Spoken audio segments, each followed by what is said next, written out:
작정주의를 맞이해서 제목을 선교는 믿음으로 또 기쁨으로 참여하자 이런 내용입니다. 믿음으로 선교하면 반드시 이 기쁨과 영광이 있고 또 하나님이 주시는 풍성한 열매가 있다 이런 내용입니다. 저의 바람은 이것입니다. 아무도 이 선교 헌금 때문에 시험 드는 사람 없고 모두가 믿음으로 기쁨으로 다 동참했으면 좋겠다. 이게 저의 간절한 바람입니다. 선교는 기대감도 있지만 부담감이 있는 것이 사실입니다. 선교하려면 시간을 내어야 합니다. 기도해야 합니다. 물질을 또 헌신해야 합니다. 희생과 섬김이 필요하기 때문에 선교는 부담스러운 것이 사실입니다. 그러나 선교는 믿음으로 하는 사역임을 우리는 꼭 기억해야 합니다. 교회의 모든 섬김과 봉사가 다 그렇지만 특별히 선교는 믿음으로 하는 것입니다. 140여 년 전에 아펜젤로와 언더우드를 비롯한 수많은 선교사님들이 우리나라에 왔습니다. 그들의 가족을 어린아이까지 태의 생명까지 다 포함하면 약 6천 명이 되는 선교사님들이 이 어둠의 땅에 왔죠.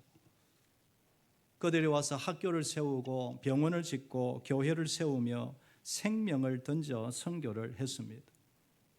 그러나 그 당시 그 선교사님들의 눈에는 인간적으로는 희망이 보이지 않았습니다. 언더우드 선교사님의 기도문을 보면 그대로 참 아픈 현실이 나타나죠. 주님, 지금은 아무것도 보이지 않습니다. 보이는 것은 고집스럽게 얼룩진 어둠밖에 없습니다.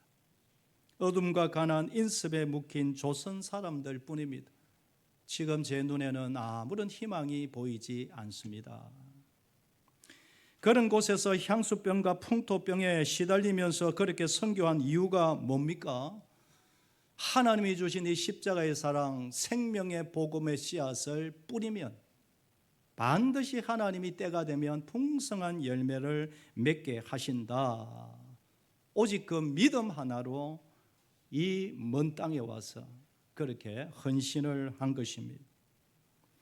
지금의 우리나라는 그 선교사님들의 핏값으로 세워진 나라다 해도 과언이 아니죠. 그런 정신, 그런 믿음으로 지금 우리 2만 수천 명의 선교사님들이 우리 고신의 500가정의 그런 선교사님들이 지금도 해외에 나가 있는 것입니다. 선교는 오직 믿음으로 하는 것입니다. 만약 믿음 없이 선교하면 그야말로 선교는 부담이 되고 짐이 됩니다. 여러분 오늘 부탁드립니다. 믿음 일어나면 하지 마시기를 바랍니다. 그러나 소원하기는 여러분에게 믿음 주시기를 원합니다.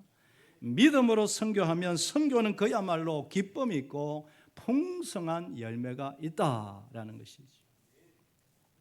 오늘 본문에 나오는 빌립보 교회는 바울이 유럽에서 세운 첫 교회입니다. 우리가 아는 대로 여성도인 루디아, 자주장사, 옷감장사 루디아와 간수의 가정이 개척 멤버가 되어 시작된 교회였습니다. 성경을 보면 그 당시 빌립보 교회는 부유한 교회가 아니었습니다. 반대로 너무 가난한 사람들이 많은 그런 교회였습니다. 고린도후서 8장을 참고하면 빌립보 교회를 잘 소개합니다. 고린도후서 8장 2절을 보면 우리 교육자님들 죄송한데 괜찮습니까? 온도를 한번 체크해 주십시오.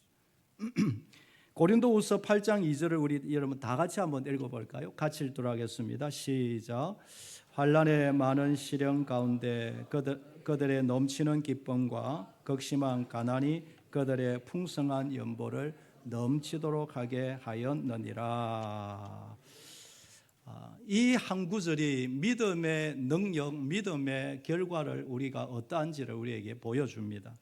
이런 많은 환난과 시련 가운데 넘치는 기쁨이 있었다. 극심한 가난이 그들의 풍성한 열매를 넘치도록 하였다. 세상적인 논리로는 설명이 안 되죠. 어떻게 환난과 고난 가운데 기쁨, 그것도 넘치는 기쁨이 있습니까? 정말 가난한데 어떻게 헌금이 풍성하게 넘치게 그렇게 나올 수가 있습니까? 사도 바울의 입장에서는 가난한 성도들을 생각하면 부담스러웠을 것입니다. 그들의 형편을 모르는 바가 아닙니다. 생계가 어려운 그런 성도들이 있다는 것 아는 이 목회자의 입장에서는 선교 헌금하십시오. 얼마나 부담이 안 될 수가 없는 것입니다. 그러나 바울에게는 빌립보 교회를 향한 축복의 마음이 있었습니다. 그것은 빌립보 교회 성도들이 정말 하나님이 주시는 선교의 복을 누렸으면 좋겠다. 이게 사도 바울이 빌립보 교회를 향한 간절한 바람이었습니다. 19절과 20절 말씀도 우리 다 같이 한번 읽어볼까요? 같이 읽겠습니다. 나의 하나님이 그리스도 예수 안에서 영광 가운데 그 풍성한 대로 너희 모든 썰 것을 채우시리라. 하나님 곧 우리 아버지께 세세 무궁하도록 영광을 돌릴지어다. 아멘. 그 가난한 빌립보 교회를 향한 이 목회자 사도 바울의 간절한 마음은 정말 당신들이 하나님의 은혜와 복을 받았으면 좋겠다 이 말. 아무리 힘들고 어려워도 믿음으로 선교를 감당하면 하나님은 반드시 기쁨을 주시고 풍성한 열매를 주시며 이 땅에 필요한 모든 쓸 것을 반드시 채워주실 것이다. 이게 사도 바울의 간절한 기도인 것입니다. 여러분 오늘 말씀을 들으면서 우리에게 다시 한번 이 믿음이 꼭 일어나기를 소망합니다. 선교는 내가 여유가 있어서 하는 게 선교가 아닙니다. 선교는 오직 하나님 생각하며 십자가 복음 생각하며 믿음으로 함께하는 사역입니다. 믿음으로 하면 하나님이 기쁨을 주시고 내 믿음을 더 강화시켜 주시며 영육 간의 은혜와 복을 내가 다 알지 못하는 은혜를 하나님이 주신다라는 믿음으로 참여하는 것입니다. 이 믿음이 저와 여러분들에게 다시금 일어나게 되기를 소망합니다. 먼저 본문에서 바울이 말하는 선교에 대해서 몇 가지 정리해 보기를 원합니다. 첫째로 선교는 동력 사역입니다. 선교는 혼자서 불가능한 사역입니다. 15절에 보면 빌립보 사람들아 너희도 알거니와 복음의 시초에 내가 마게도냐를 떠날 때에 주고받는 내 일에 참여한 교회가 너희 외에 아무도 없었느니라. 참 안타깝죠. 그 가난한 빌립보 교회 외에 아무도 선교를 도와주는 그 당시에는 없었다. 그런데 이 단어 속에 내 일에 참여한 교회, 참여, 이 코이노니아라는 뜻입니다. 그러니까 깊은 사귐, 동력을 의미하는 것입니다. 유일하게 빌립보 교회가 나의 하나님의 선교 사역에 동력을 하였다 이 말이죠. 고린도전서 3장 9절을 봐도 우리는 하나님의 동력자들이요 이렇게 바울이 고백을 합니다. 참 놀라운 표현이죠. 하나님이 혼자서 얼마든지 천사로 사실 수 있지만 하나님은 그걸 원하지 아니하시고 우리 약한 사람들을 동력자로 먼저 부르셨다. 함께 일하기를 원하신다. 그리고 하나님의 뜻은 또 우리 혼자 하는 것이 아니고 교회를 붙여주셔서 교회를 통하여 이 선교 사역을 동력하게 하신다라는 것이. 여러분 시대마다 역사마다 하나님의 뜻은 각 지역마다 개교회를 세우셔서 이 선교에 교회가 동력하기를 원하시는 것이. 여러분 로마서 15장 말씀을 보면 이 기록이 분명하게 나와 있습니다. 이제는 이 지방에 일할 곳이 없고 사도 바울의 고백입니다. 또 여러 해 전부터 언제든지 서바나로 갈 때에 지금의 스페인입니다. 유럽의 땅끝까지 내가 선교하러 갈 때에 너희에게 가기를 바라고 있었으니 이는 지나가는 길에 너희를 보고 먼저 너희와 사귐으로 얼마간 기쁨을 가진 후에 너희가 거리로 보내주기를 바랍니다. 내가 땅끝 스페인까지 가기를 원하는데 나 혼자 할 수 있는 것 아니다. 로마 교회여 당신들이 나를 보내주기를 파송해 주기를 바란다 라는 것입니다. 그러니까 여러분 그 선교의 대가 사도 바울도 교회의 협력 없이는 나는 선교할 수 없다 이 말인 것입니다. 당신들의 기도가 필요하고 당신들의 후원과 격려 물질이 필요하고 그렇게 동력하는 것을 모범을 보인 교회가 바로 빌립보 교회였다라고 소개하는 것이. 사랑 여러분, 우리 대일교회는 선교 그래도 잘하는 교회로 여기까지 온 줄 믿습니다. 다시 한번 소망하기는 우리 빌립보 교회를 다시 한번 생각하면서 올 한 해도 더 세계 선교에 충성하는 저와 우리 모두 우리 대일교회 되기를 주의 이름으로 축복합니다. 두 번째로, 선교는 열매가 풍성한 사역이다. 이 믿음으로 참여하라 이것입니다. 17절 말씀에 보면 내가 선물을 구함이 아니요 오직 너희에게 유익하도록 풍성한 열매를 구함이라. 이런 이 말을 조금 해석을 이해를 잘 하셔야 되는데, 내가 선물을 원함이 아니다. 이 말은 내가 당신들이 주는 선교 헌금 그게 우선적인 목적이 아니다. 그럼 뭡니까? 너희들이 풍성한 열매를 하나님이 주시기를 내가 기도한다 이것이. 여러분, 여기서 열매라는 것은 하나님이 주시는 영육간의 복합적인 은혜로 제가 해석을 하고 싶습니다. 제가 계속 묵상해 보니까 이 열매라는 것은 단순히 한 사람이 구원받는 생명의 열매만이 아니고 복합적인 영육간의 은혜를 말하는 것입니다. 여러분, 선교를 하면 생명이 반드시 생명의 열매를 맺습니다. 뿐만 아니라 하나님이 인정해 주시는 칭찬과 상급이 있습니다. 뿐만 아니라 선교를 하면 할수록 내 믿음이 자랍니다. 내 속에 기쁨이 올라옵니다. 평안이 올라옵니다. 더 큰 사명으로 이어집니다. 더 나아가 오늘 본문에 나오는 대로 나의 모든 쓸 것을 하나님이 채워 주신다. 이 열매가 풍성하기를 원한다. 사랑하는 빌립보 교회 성도들이 힘들더라도 선교에 동참하여 이 복을 받기를 원하오. 여러분, 아무도 도와주지 않는데 빌립보 교회가 그 어려운 가운데서도 사도 바울을 도와줬다. 사도 바울의 입장에서는 매일매일 기도가 나왔을 겁니다. 하나님, 저 가난한 빌립보 교회에 복을 주시옵소서. 믿음의 복을 주시고 기쁨의 평안의 복을 주시고 저들의 모든 필요한 대로 쓸 것을 하나님 채워 주시옵소서. 저는 이 본문을 보면서 바울이 간절히 기도한 이 기도의 축복을 우리 대일교회 모든 성도님들이 다 받아 누리기를 진심으로 소망합니다. 우리도 받았으면 좋겠다.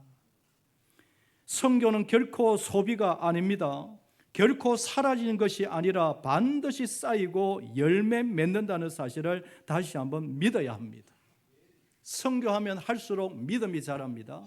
하면 할수록 기쁨이 있습니다. 생명의 열매가 나타납니다. 하나님의 사랑과 인정과 칭찬을 받습니다. 뿐만 아니라 이 땅에서도 우리가 다 셀 수는 없지만 필요한 분복을 하나님이 주신다라는 것입니다.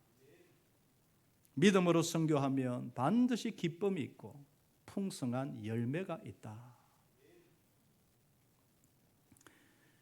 지난 성탄절 전날 수요일 저녁에 우리 성도님들이 함께 성탄 축하 거리 전도를 나갔습니다. 저도 같이 간 건 아니에요. 중간에 가서 또 한동안 같이 있다가 저도 왔습니다. 그때 제가 직접 들은 말은 아닌데 전해 들은 말인데 한 분이 이런 표현을 했다고 그래요. 잘 왔다. 너무 기쁘다. 이때까지는 거리 전도 한다 하면 오질 못했는데 퇴근을 하고 이제 회사 갔다가 퇴근을 하고 급하게 식사도 제대로 못했겠죠. 그렇게 허겁지겁 달려왔는데 피곤하지만 거리에서 구주가 나셨습니다. 그러면서 찬송을 부르고 선물을 나누니 내 마음이 너무 기뻤다. 그 기쁨을 옆에 분에게 표현을 한 것입니다. 너무 기뻤다. 성령께서 주신 마음이죠. 믿음으로 하는 모든 성김의 사역이 바로 이와 같은 줄 믿습니다. 믿음으로 순종하면 기쁨이 있고 풍성한 열매가 기대됩니다. 여러분, 오늘 우리가 다 믿는 바지만 선교하면 반드시 하나님 30배, 60배, 100배의 열매 어떤 모양으로든지 주신다. 이 믿음으로 참여하기를 주의 이름으로 축복합니다. 마지막 한 가지는 선교는 예배다라는 사실입니다. 한 걸음 더 나아갑니다. 선교는 예배입니다. 18절에 보면 이는 받으실 만한 향기로운 제물이요 하나님을 기쁘시게 한 것이라.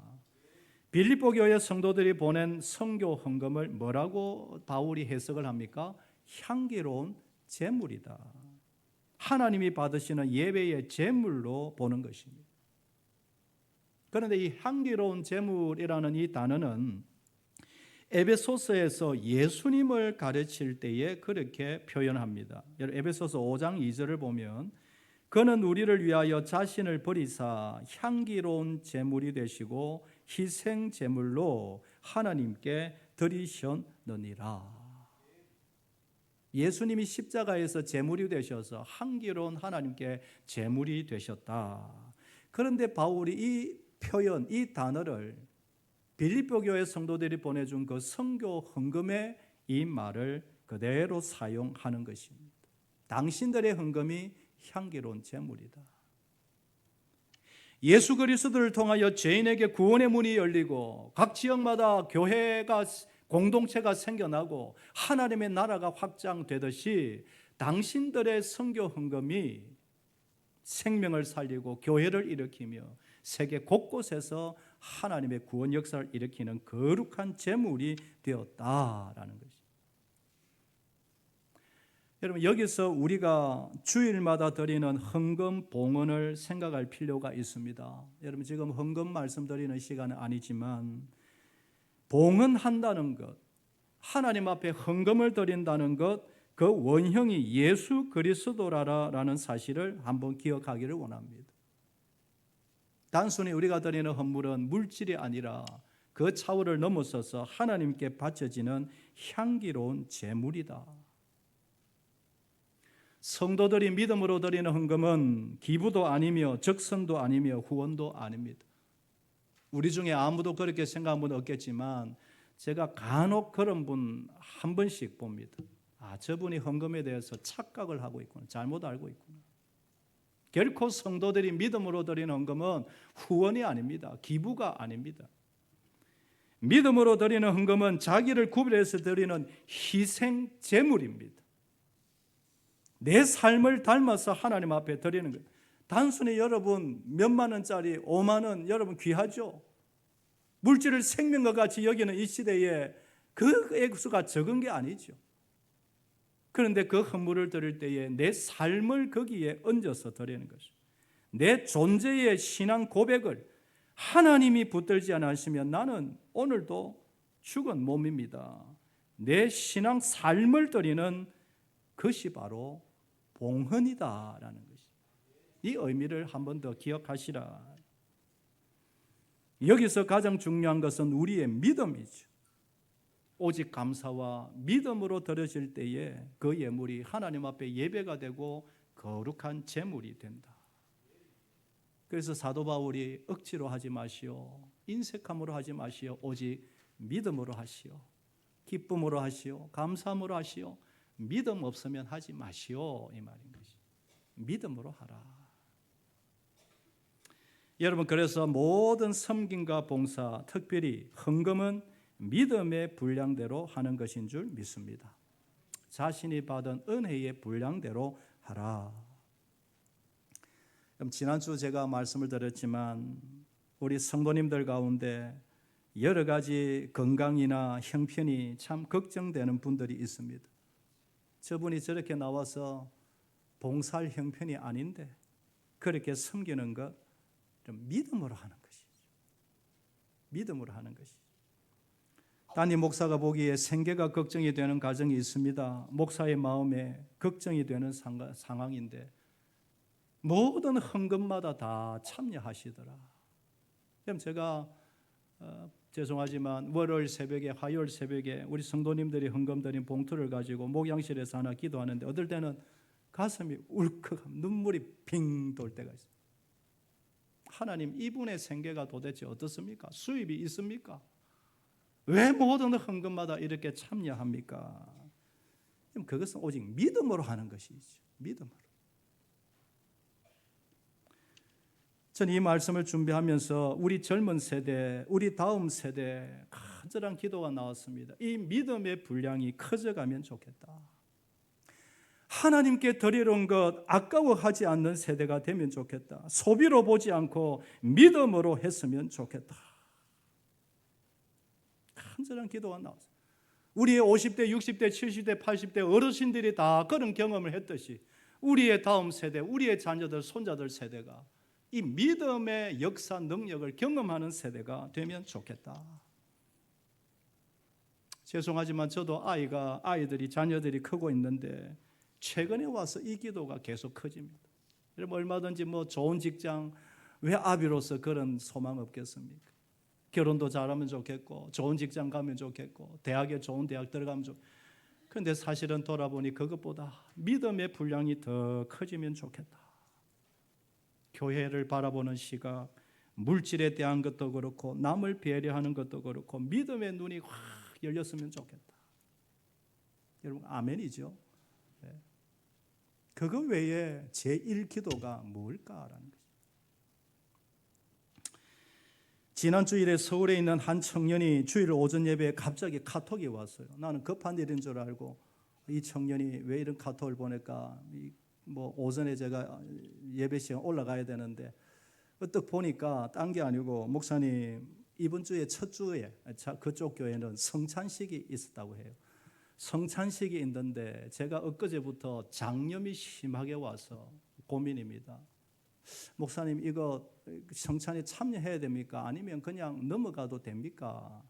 그렇게 이제 급하게 질문이 왔는데 참 귀엽지 않습니까? 그 제가 급하게 답을 적습니다. 내 믿음대로 할지어다. 그 설명을 풀어서 했습니다.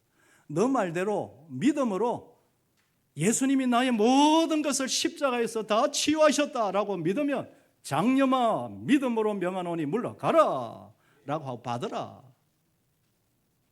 그런데 아무리 기도해봐도 자꾸 속이 부글부글 끓고 컨디션이 안 좋으면 믿음으로 사양하라. 이렇든 저렇든 뭐로 하라? 믿음으로 하라. 받든지 안 받든지 내 속에 누가 계시고 예수님이 계시고 십자가의 은혜가 있으면 그로 족하다. 저녁에 카톡이 왔는데 목사님 믿음으로 장염아 예수의 이름으로 물러가라 하고 떡과 포도주를 받았는데 저녁이 됐는데 이상하게 속이 편합니다. 이거 설명됩니까? 본인 아니고서는 설명이 됩니까? 하나님 앞에서 모든 행위는 믿음으로 하는 것인 줄 믿습니다. 진정으로 축복하고 날마다 우리는 기도합니다. 우리 어른들 다 그럴 겁니다. 우리 청년들, 아이들, 학생들, 다음 세대, 우리 젊은 가정들 믿음의 역사, 은혜, 능력을 많이 경험할 수 있기를 주의 이름으로 축복합니다. 경험하셔야 됩니다. 경험해야 됩니다. 성교 헌금을 드리는 것은 믿음으로 하는 것입니다. 액수를 정하는 것도 믿음으로 하시라. 너무 과하게 하여 뭔가 좀 그냥 순간적인 감동에 의해서 너무 과하게 해서 시험에 들지 않도록 하라. 매달마다 해야 되는데 할 때마다 마음이 불편하면 그러면 안 된다. 그래서 한 주간 기도로 준비해라 이 말이지. 반대로 말하면 충분한 여유가 있음에도 계산을 하는 여러분 그런 가정 마음 있을 수 있죠. 가정의 형편을 제가 다 모르지만 그래도 여유가 있는 분인데 계산을 하는 것 같고 인간적인 판단으로 하는 것 같으면 참 목사의 마음이 아픈 것입니다. 아무도 모릅니다. 저도 남을 판단하지 않습니다. 중요한 것은 본인이 믿음에 받은 은혜의 분량대로 감당하라라는 것이죠. 은혜가 많습니까? 많이 하십시오. 은혜가 적습니까? 적은 대로 하십시오. 이렇든 저렇든 믿음으로 기쁨으로 참여하자. 한번 따르겠습니다. 믿음으로 기쁨으로 참여하자. 아멘. 저의 바람은 우리 모든 성도님들의 이름이 다 기록되면 좋겠습니다.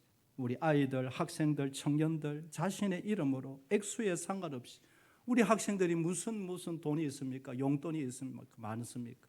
적은 액수라도 자신의 이름으로 다 참여하면 좋겠고 한 분도 여기에 시험 드는 일이 없기를 진심으로 소망합니다. 마지막으로 선교하는 자에게 하나님 주시는 복에 대해서 살펴보기를 원합니다. 우리 19절 다 같이 한 번 더 읽어보겠습니다. 시작. 나의 하나님이 그리스도 예수 안에서 영광 가운데 그 풍성한 대로 너희 모든 썰 것을 채우시리라. 아멘. 사도 바울의 그 가난한 빌립보 교회를 향한 간절한 눈물의 기도. 너희 가난한 건 내가 안다. 하나님도 알고 계신다. 그런데 믿음으로 하니 하나님이 너희 모든 풍성한 대로 썰 것을 채워주시기를 간구한다. 저는 이 기도를 여러분에게 드리기를 원합니다.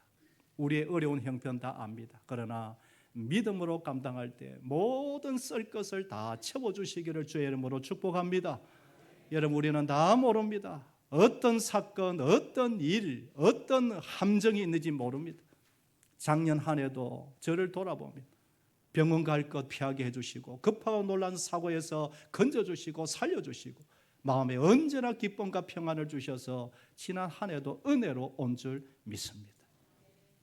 따라서 오늘 저와 우리 모두가 믿음으로 참여하여 하나님 주시는 풍성한 은혜를 이 한 해도 누리기를 소망합니다. 우리 대일교회 주님 오시는 그날까지 주는 교회 되기를 원합니다. 계속해서 나누어주는 교회 되기를 원하고 우리 성도님들의 가정도 선교하고 구제하고 막 나누는데 이상하게 모자람이 없다라고 고백하는 그런 가정들, 기업들 다 되시기를 주의 이름으로 축복합니다. 영상을